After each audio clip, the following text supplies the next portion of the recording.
Hi, folks. Welcome to another episode of Film Study. This is Ken McCusick, back for part two of the discussion on the defense. We had a great time talking defense with Gordon McGinnis of PFF. He's here to join us for the second part as well. If you didn't see that first or listen to that first part, please go back and download that. It's worth your time. And any conversation with Gordon is worth the time, by the way. Any chance you have a chance to listen to him on the radio or hear him on somebody else's podcast, always a treat. Gordon, thanks for joining us again. Thank you very much for having me. How about we talk about some individual players now? That's usually what we save the second part of the show for. Maybe we have a mailbag question or two when we get to the end of this. So sounds good to me. You're the guest. Please pick a player you'd like to talk about, and we'll have a little back and forth. I'm really quite excited to talk about Odafe Oweh. This wasn't his best game in terms of the raw numbers, right? He's had flash games where he's flash as a pass rusher, put up some bigger numbers there. I think this was his best game in the NFL in terms of overall consistency. I think there were things we saw that were improvements, things that we saw developments. I loved how he reacted to plays. It wasn't necessarily about him dominating as a pass rusher, especially going up against Laramie Tunsil. That was never going to be easy. But I thought he reacted well to both times where plays broke down and also in just, following a play as a play kind of extended a little bit on a rollout and things like that. We had him with only like an 8.3% win rate, but a 25% pressure rate. And that means that, as those plays were going on and he hadn't necessarily won his block, he was still going and finding it. I thought he used his strength well, but those late plays, I think 3 of his hits, came just on him chasing down CJ Stroud. And I watched them before coming on here. And probably for the first time since watching him in the NFL, I remembered that he ran a sub 4.40 because that's what happened in those plays. So fast, so athletic, and I thought he looked stronger as well.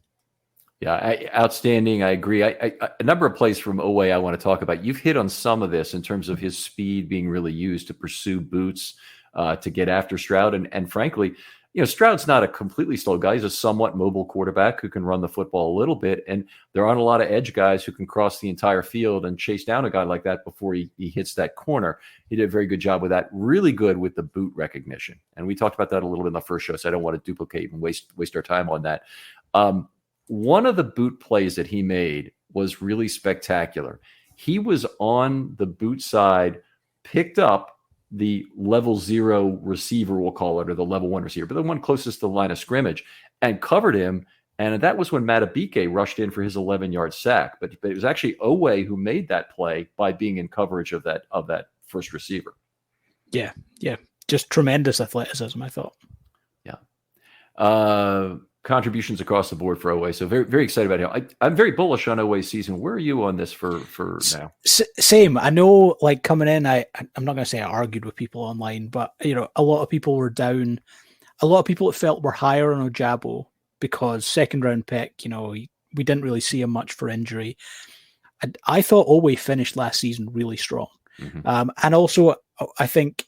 Young guy, his development was impacted a little bit by Bowser's injury a year ago because they asked him to do some different things. He's still young and still developing, and I think towards the end of last year, it felt like he became a far more consistent player. Yeah, completely agree. And in particular, ask him to take that Sam role where he's opposite a tight end and he has to drop to coverage more often. And it wasn't ideal, and he needs to be back. They've got a pass rush guru now, Chuck Smith, working with him. And this should be a year where he learns to beat left tackles. It looked like he's doing a lot more with his hands other than just trying to use the bull rush in this game too. Still has got that speed to stunt as needed. Very patient backside defender. Just so much to love about what he did in this game. I felt like there were some later hand movements as well. Like it felt like in previous years, it's felt like he had his attempt to win. Once that was done, he was kind of done. In this game, as well as that pursuit that he had afterwards, there were also some late in the play movements to get away. Some of that stuff was helping him dip under tackles. Once it reached kind of 9 yards, being pushed 9 yards deep, if you're able to get a little move and dip under, you can still get in and impact the quarterback later in the play. Yep. And the Ravens, you mentioned this in the first part, but they don't have that dominant edge defender. So a lot of their sacks come as cleanup sacks with an initial pressure occurring, and it can come from lots of different places. It could be clowning, it could be an inside guy creating pocket compression, it could be just the quarterback getting nervous and having to move because they think they see something, and you can get a late sack that way. So really pays to have a high motor if you're a pass rusher for the Ravens, and Owe, I think, has shown that. I'll move on. I'll talk about Broderick Washington as my first guy. And this is a guy who I'm not sure if he would have graded all that well for PFF, but you could tell me on this. He had some real good contributions in this game. And one of the things I liked is he was twice in the game. This rarely happens. He was pancaked basically at the feet of Stroud, creating a pressure.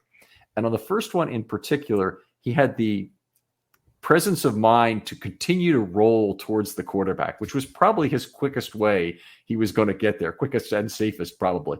Now, when doing that allows no possibility that Stroud's going to be able to step into a throw that goes anywhere towards the majority of angles that he might normally throw the football.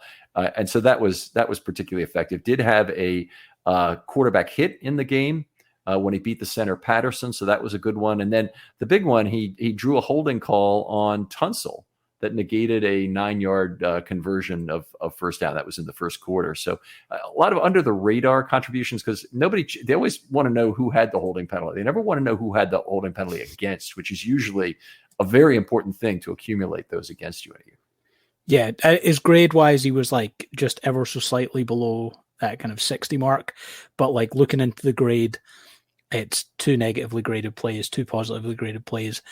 I'm fine with that for an interior defensive lineman. You want a guy who, if you're not getting blown up, and those grades would suggest you're not being blown up, I'm okay giving up a couple of plays here and there as long as you can make those impactful plays. And I love the decision to bring him back. Again,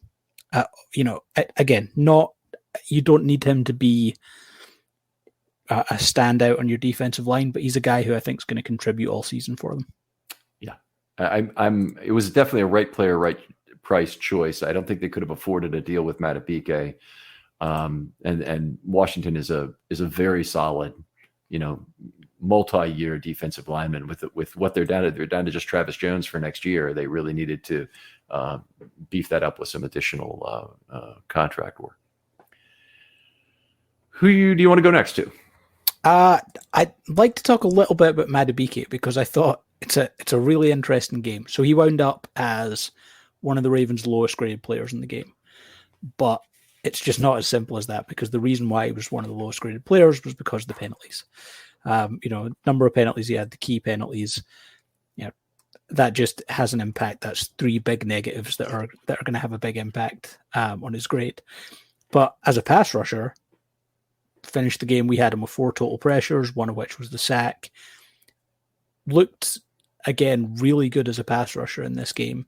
And for a team who don't have that dominant edge, who are going to rely on some scheme stuff when it comes to the edges and linebacker spots, if you can get some consistent interior pressure, that's the type of thing that can free up those guys to do some more things. So I thought this was encouraging. Don't want to get overly enamored with it, given the fact that this was a poor interior offensive line, but definitely some good signs there. The fact that he drew 2 holding penalties himself in this game, and they might have both been on Jones, or maybe it was one on Tunsil, one on Jones. But anyway, he drew 2 holding penalties. Did he get credited with a pressure on each of those among those 4? Because I've only got him for 2 pressures, 1 pressure, 1 sack. Possibly, yeah. I can't quite remember. It's been so long since I actually did the grading myself. I can't actually remember if it would be like class as a negated player, if it wouldn't be. Well, it'd be appropriate anyway for him to get a yes. price. It's obviously those are big plays for a defensive lineman to do that. Now, let's talk about the other side of that coin. And I agree with you. I think there's very positive portent to draw from what Madubuike did in this game, despite the low grade, because I think the penalties can be cleaned up. Face mask penalties are stupid. You got to watch your hands in the NFL and figure out where they are. And the other, I think, was an illegal hands to the face he had. Is that what it was, or was it something else? Yeah, I think it was illegal hands to the face. Yeah. So, no, I'm sorry. It was defensive holding. That's what it was. That can also be cleaned up, because what he did is basically he's trying the old Casey Hampton trick where he holds on to 2 linemen at the same time on a run play to try and take 2 guys out. And you can't do that. all of that to me is correctable for Madubuike. I am a little concerned he played too many snaps, and this is a big thing for me this year, is that I don't think he's been effective when he's played more snaps. And I think the PFF grades have kind of shown that too in two ways. One is he doesn't seem to be as good in terms of how you guys grade him when he has more snaps, or late in the season last year, when in a season where he played, I think it was 59% of the snaps for the year. Yeah, just having a quick look at it just now, most of his best pass rushing games in terms of PFF grade last year came in the first half of the year. I think is in the top half of his games in terms of grade, there's one in week 11, one in week 18, one week 17. The rest are all week 9 or earlier. Mm-hmm. All right, and the other thing, you probably caught it during the game, and a lot of fans I'm sure did too, of Harbaugh chewing out both him and Pierce on the sideline after the play. Now, one thing that really strikes me about that, and I try and read things as well as I can to see what is not normal about this situation. Harbaugh never, and I mean never, turns his back on the field for an extended period.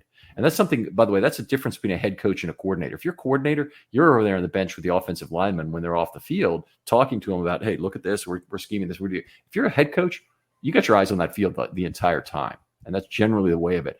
And the only time I can remember this otherwise happening was Bill Belichick going over and screaming at his defensive players after they got down 14-0 to the Ravens in that 2019 game.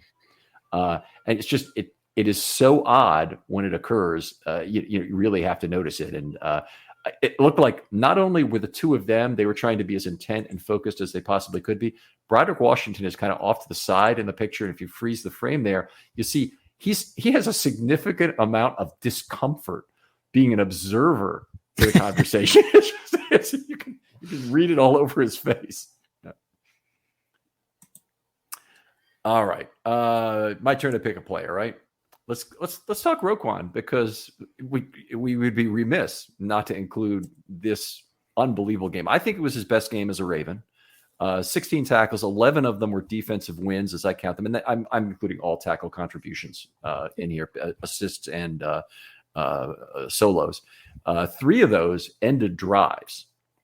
He also had a 4th potential drive-ending tackle. This was a weird situation, which was negated by an illegal shift. Now, normally you don't negate an illegal shift when the drive might end, but it was a weird situation where it was a 3rd and 19 with an 11-yard gain that would have made it 4th and 8. I think it was early in the 4th quarter, and they took the illegal shift to make it 3rd and 24, and then they gained 6 yards and kicked the field goal. So it was weird that they would accept the penalty, but they did, and just.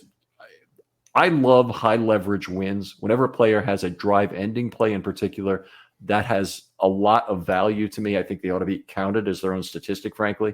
And contributions to those plays, I'm very positive about whenever I do my writing. Yeah. And this is the thing. So you touched on earlier when you said, when you looked at Roquan in Chicago, mm-hmm. he wasn't the player he is now. Like whether or not it was the fit within that defense and also the players around him, all those things. When that trade happened, my initial reaction was, oh, I hate giving up a 2nd round pick. And then it was, okay, it's probably like a 8-game rental for that player. And, you let him go and you get something back. And my logic at that point was the Ravens have made that trade because what they're hoping for is the high-end play, because they're thinking of in games against the Bengals, the Chiefs, the Bills, the Dolphins, when big playoff implications on the line or in the playoffs, you need players who can make those high leverage plays, not just turnovers, but to your point there, guys who are going to make the tackle that shuts down a drive on 3rd down and all those things.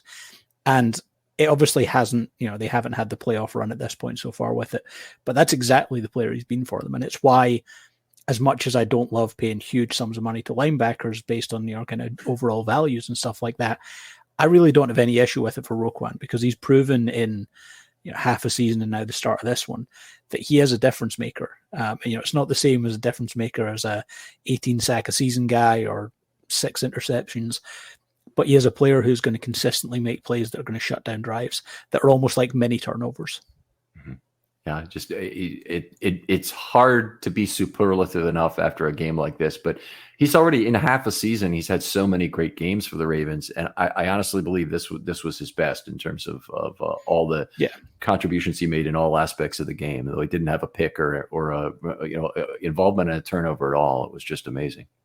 I also think he's the type of guy. So I thought about this morning, and again, maybe I'm just trying to be positive after all the negatives from yesterday, but if you could guarantee me right now that at the end of this season, there's not going to be a guy with a kind of like record-threatening sack total, similarly interception-wise, it really wouldn't surprise me to see him in the Defensive Player of the Year conversation because he's that type of player who is going to make enough impact over the course of the year on a good defense that, voters, I think, are going to like that.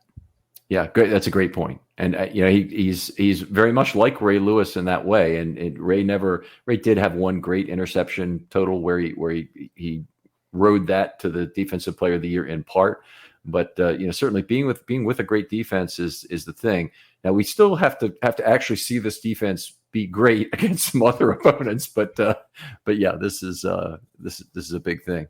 Now you mentioned the contracts inside linebacker, and this comes up all the time on the show. But what would you do at the other positions? So, Queen, potentially they could, I suppose, re-sign him.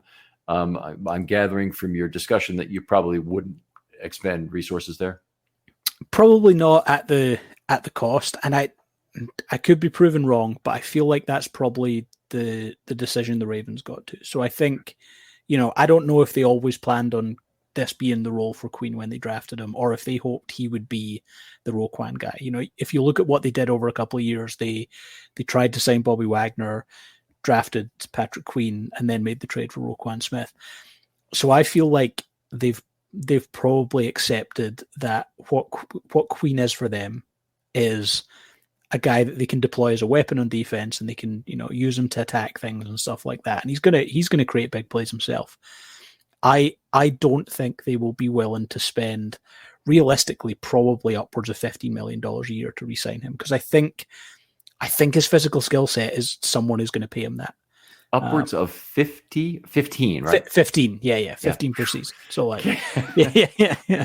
So I don't think anyone's going to give him the Roquan Smith contract, but I do think he's going to get, physical tool wise, he has the speed and he has the impact plays that can go there. I think someone's going to pay him a good chunk of money.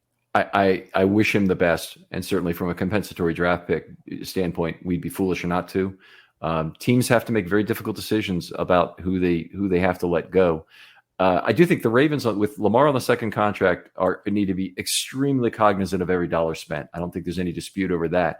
One of the ways you can save money cap wise is to have a platoon at one of your inside linebacker positions. Preferably, I'd say the weak side linebacker position, where you often have the green dot at Mike, which is where the Ravens do now. But you start off with a dime defender is usually a good idea, because your third best coverage safety is usually a hell of a lot better than your second best coverage linebacker. And then you also have guys who can run around and do things on the early downs are cheap if you're not asking them to be pure coverage guys. So I just think, whether it's two guys or three guys, including some sort of a pass rush that from that position, you can get those three guys who can do individually things quite cheaply. You might get three guys for, $4 million or something, including one veteran, let's say. LJ Fort maybe ends up being your veteran, and you have a couple guys around him you're working with as well, including a safety. It can be an enormous difference, and you're filling three roster spots. You're building a lot of your special teams unit with that. And a guy like Patrick Queen, you can't afford to have him play special teams. Not that that's a big detractor from his own personal value, because he is a 3-down unicorn at this point. It's just a matter of you have. As a bettor, you demand perfection, and MyBookie delivers. NFL, college football, and a brand new cash out system gives you options to bet and win all season long. If the first two legs of your parlay hit, cash out early and use those funds for another bet, or let it all ride for a chance at an even bigger payday. Join the MyBookie family for an entire season filled with odds boosts, free bets, and super contests. This season, MyBookie has a no-strings-attached cash bonus that lets you deposit and withdraw quick. Use the promo code RAVENS on a deposit of $50 or more and you can receive up to $200 in cash instantly to your MyBookie account. Bet your deposit amount once, and you're ready to cash out at any time. Again, that's promo code RAVENS to claim your cash deposit bonus. You can bet anything, anytime, anywhere, only with MyBookie. Film Study is brought to you by GoPuff. GoPuff is a delivery app that offers super fast delivery of anything you need. Their simple-to-use app lets you order your favorite brands and products right to your door in 30 minutes or less. No middleman, no crazy fees, and no waiting around.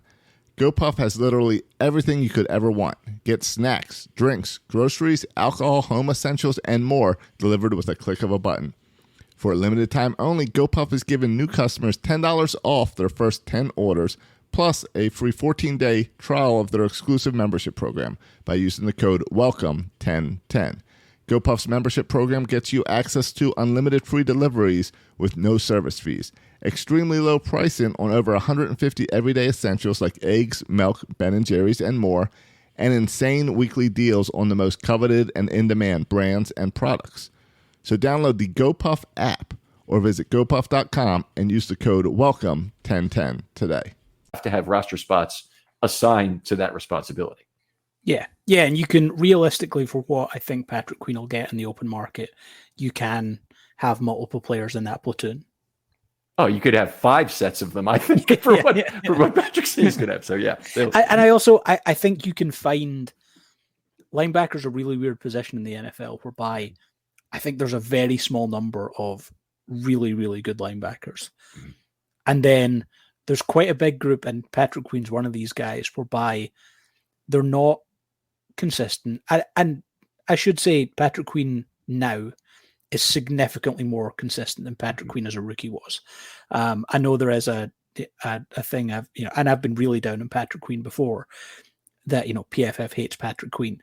Missed a ton of tackles, made a lot of mistakes in coverage early in his career. Second half of last season and in this game yesterday, there's a lot of stuff he does really well. But there's a lot of players who buy, high athleticism guys who are still going to make some mistakes for you. And then you've got this huge group of linebackers who are good, solid players. They're not great athletes, and they just don't cost that much money to sign. And that's probably where I think the Ravens will be able to bring in a couple of players. Yeah, they have guys on the roster right now. I mean, Delshon Phillips lit up camp this year. He's making plays day after day. He played great in the preseason. I think he could be part of an inside linebacker platoon if they wanted to bring him back on a kind of one of these perpetual Ravens special teams contracts that they seem to have all the time. So that'll be fun. All right, let's move on from Patrick. He had a great game yesterday, obviously, and really happy to see him rush the quarterback well and do the things he did. Who's your next guy? Who would you like to talk about? Yeah, just briefly wanted to touch a little bit on Brandon Stevens. So this is a guy who, heading into the summer, it felt like he was moving to safety. This, the Ravens had said, this, we're going to try him, all this stuff. And to be fair to him, I actually think he had some nice reps at outside cornerback late in the year last year. Mm-hmm. I remember a pass breakup against T. Higgins, I think, for the Bengals that was really good. I think he's a perfectly okay player, and I think he's fine to have as a depth player. I don't want him as an every down starter all the time, but I think if you have to start him, that's fine. I get the impression the Ravens just absolutely love him, though, based on the way he plays. The thing we talked about earlier, the way he plays when everything's in front of him, I think it just fits their mentality on everything. I think he's a guy who doesn't want to give up any additional yards when he makes a hit and all those things. And as we watched through preseason, through the game yesterday, he just feels like a very typical Ravens defensive back. Yeah, I specifically do not like him for the back end of cover 3, just from an instincts perspective, because he's not a read the quarterback exceptionally well. He's not really a find the football in the air exceptionally guy. He tries to drive through the spine of the wide receiver and see if he can break it kind of guy. And that's, you want to have guys who do that. I think he needs to be a little bit better, in a little bit better position on the physicality and missed tackle rate efficient frontier. I want him a little bit closer to that efficient frontier, meaning I want his missed tackle rate to go up or to go down, or his physicality to be even at a higher level where he's playing downfield, rushing off the edge of the backfield, doing whatever it is. But honestly, I don't think there's another position for him outside corner with the Baltimore Ravens. I think that's his best chance to succeed. The notion of him being a slot player just instinctively didn't seem to make a lot of sense to me. That's the tough thing. So I understand why people look at him and the way he plays and think, oh, okay, he could be good as a slot guy, because that kind of playing with everything in front of you, bring him close to the line of scrimmage, let him blitz, do a couple of things like that. I don't think he has the kind of spatial instincts that I would need from a slot cornerback, whereby you're having to pass off a lot of things, you're having to kind of deal with a lot of traffic and all those things. I think where he benefits from is when he has that boundary to work with as like a little bit of protection, and if he gives up something in front, okay, just go and make the tackle. Yeah, that's a great point about the boundary and about the spatial instincts. I love having you on the show, man. You always bring something really special to it. But the boundary in particular, we've seen big corners in the AFC North. Jimmy Smith is probably the best Ravens example of a guy who didn't really have top end speed his entire career, but when he lost his speed, he became a great boundary defender. Brandon Stevens, the thing I've liked since the beginning of last year is he's really cut down on the penalties a lot on the outside. So at least that sure, there's a few receptions given up. Hopefully he's making tackles at a better rate than he did. But it's the boundary, using that boundary well is something he definitely can do when he can stay with somebody stride for stride and be too big for the quarterback to ignore as he's making his throw. Yeah. All right. Let's talk about Ardarius Washington a little bit, because I absolutely loved what he did in this game, and he was all over the field. Obviously he had the sack. He had another pressure rushing off the edge as I scored it. He had a pass defensed. Gave up, I think, probably a couple of throws in the game, but it wasn't much. And he cleaned up on Stevens' missed tackle, I believe, on that left sideline play.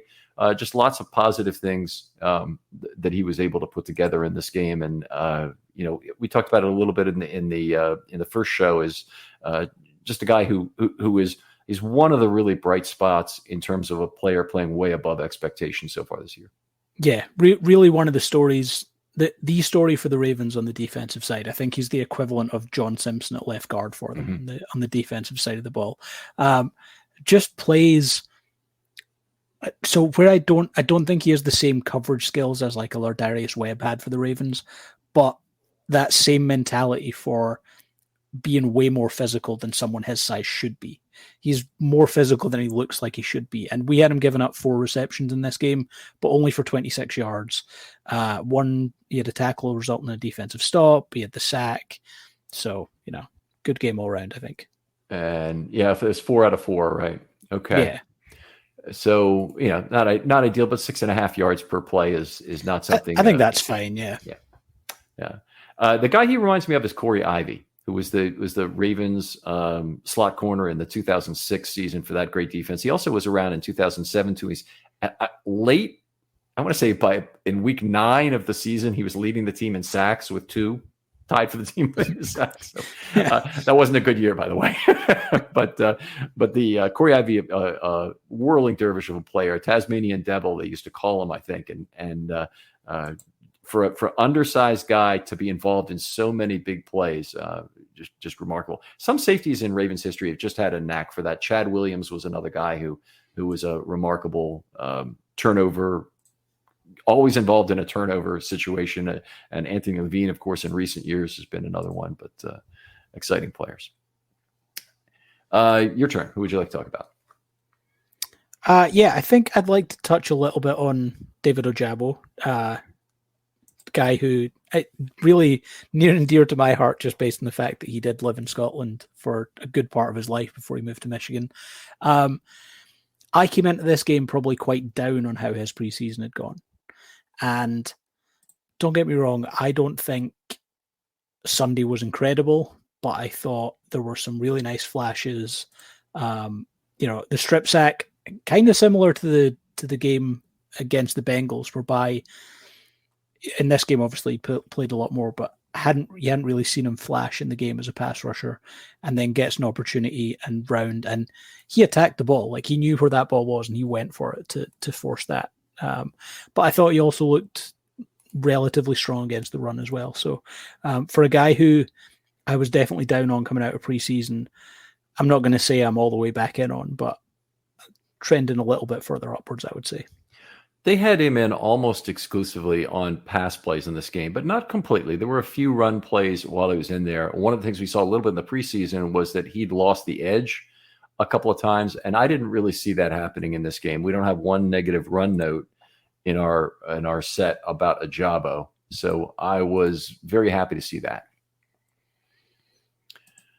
All right, let me pick one more player here, and I think we'll want to do a question or two, and then we'll call it off because I know you've got a meeting you need to get to here. But let's talk about Ronald Darby, who I think had some great downhill play in this game.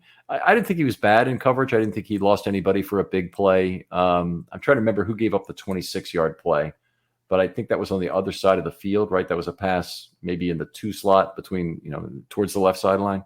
I think so, yeah. No, I think it was the other side. Yeah.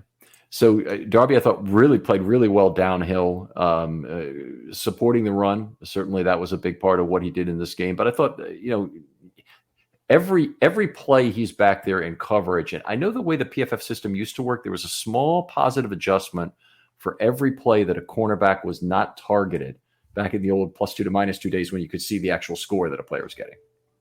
Yeah, and it is still relatively like that. There's some other stuff we do after the fact, but there is still like heavily target based on the grading. Okay, all right. So Ronald Darby, the number 1 cornerback, are you concerned about this at this point right now, or are you as happy about it as you can be after seeing him play one game against the Texans? I think probably as happy as you can be. I think you have to, looking ahead to this upcoming week, if the Ravens do head out there with the combination of Stevens, Darby, and Rocky Yassin as their outside cornerbacks against Jamar Chase and T. Higgins, it's pretty concerning. But, we've seen Stevens match up with Higgins before. Chase is going to be a bit of a different thing there. So, but realistically, understanding that you don't have Marlon Humphrey, I don't know how much better you could be given the circumstances they had. Now, I'm not believing it even for a second, but Harbaugh said today that he thought it was possible Humphrey would play this week. So he may suit up. Now, I don't believe it for a second. Okay, that sounds like the John Harbaugh he might play this week that could rumble on for another 5 weeks based on the way that John Harbaugh does in press conferences. I know in Humphrey's case he really wants to be back. I'd actually be a little bit concerned about this. We got one really good question here from Miggy Duran I want to get to in the mailbag, so let's do that.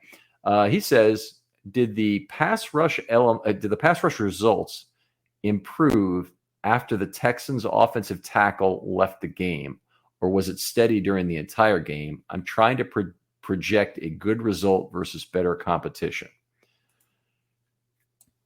Well, I mean, from a results perspective, I think it was the first snap that who would actually be the third string right tackle, because George Fant was already the backup. When he came in, I'm pretty sure that was the Ojabo strip sack. Yep. I think Fant came back into the game afterwards, right? I actually don't know. So they had one more sack from that side, and that was the Ardarius Washington sack that was after that. Yep. But definitely. So I think they got relatively consistent pressure, I think, throughout the game. So I don't think that was the reason why they started getting more pressure, but the result they got was a quicker pressure that allowed Ojabo to sack the quarterback and force a fumble. So, that's the one play that you don't necessarily project against a better quality tackle, I think. Fair enough to say that the Ravens are going to need to try and leverage what they have here with the pass rush against the Bengals after what happened to them in week 1.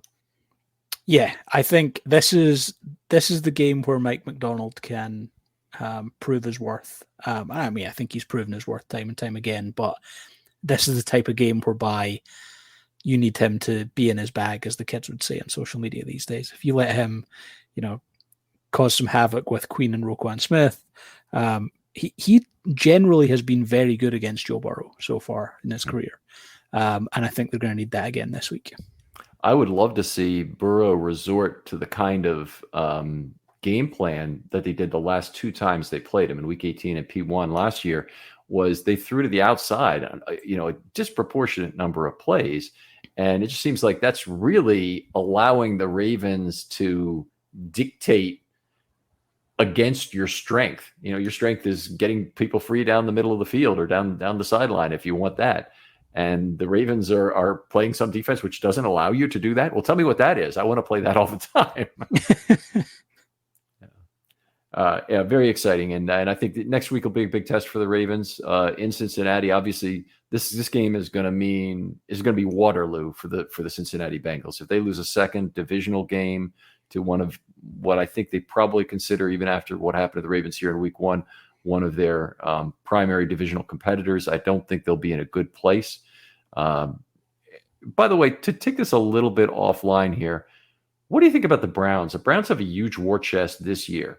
And they did some artificial things, obviously, to get some additional money and push more money into the future, which the Browns have the worst single cap position of any team next year, if I believe, or they have $27 million anyway underwater for next year.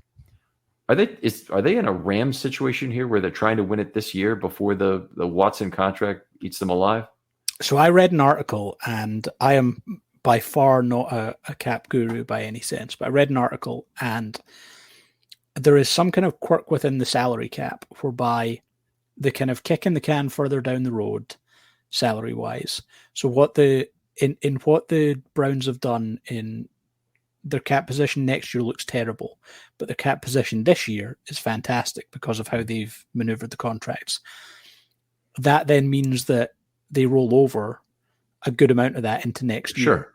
And all of a sudden it then lifts them out of that cap.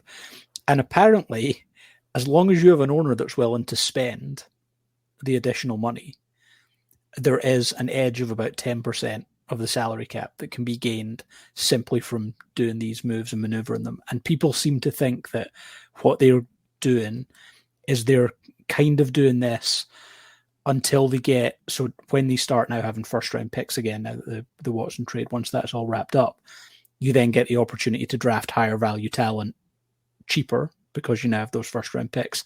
And at that point, they might start to revert back there. So it's really interesting. But also, if you just like watching football for football, it's maybe not the most interesting thing in the world. But I think it's them in Philadelphia that are doing some of these things whereby as long as you're willing to pay a little bit more as an owner, there is a little bit of an edge to be had there. Okay. I'll ask you to send me the link to that article. I really want to take a look at it. But pleasure as always having you on, Gordon. Outstanding. I know you're in a hurry to get out of here, so I'll help you do that. So maybe can we talk MVPs for the game? Do you have a 3-2-1 MVP for me here? I've definitely got a 2 and a 1. Okay. In fact, no, I've got 3-2-1. I think our Darius Washington 3. Okay. Guess we talked enough about him recently to be good with that. Now he's on my honorable mention list. I had Odafe Owe as my number 3 guy. Yeah, I would probably put Darius because there's one offensive player who I think is in the top 3. So I'd probably go Owe. All defense. Oh, just all defense. Good. Then I'm going Darius Washington at 3. Owe at 2 and Roquan at 1. Okay, and I've got Patrick Queen at 2 and Roquan at 1. Patrick made some good drive ending plays in this game. We got to give him his props this week. Jadeveon Clowney, kind of one of the guys that I really loved. We didn't talk about him individually. We did in the first show a little bit, so please go back and download that. But in terms of what his pressures meant and how his pressures led to sacks by other players, that was obviously a very exciting component of his game. Yeah, I think he's going to be a good player for them this year. All right. Well, Gordon, tell folks where they can find your work online and contact you if they want to. Yeah, you'll find anything I write on pff.com, and you'll get me on X/Twitter, which is at PFF_Gordon. All right. I know you've also been doing some work on 105.7. So for the Baltimore audience, show up on Thursdays there most often? Yeah, Thursday, 8:30 is when I'm on there. Thursday at 8:30. Outstanding. Other folks out there, if you'd like to do a film study short, hit me up. I'm always interested in your ideas. Got some fantastic thought experiment ideas recently. The draft success scoring that's out there. Just a very brilliant and novel idea that is, it's the kind of thing you say, I wish I'd thought of that first, because it's intuitive at its basis, but worth worth a listen. I'd love to hear from you folks.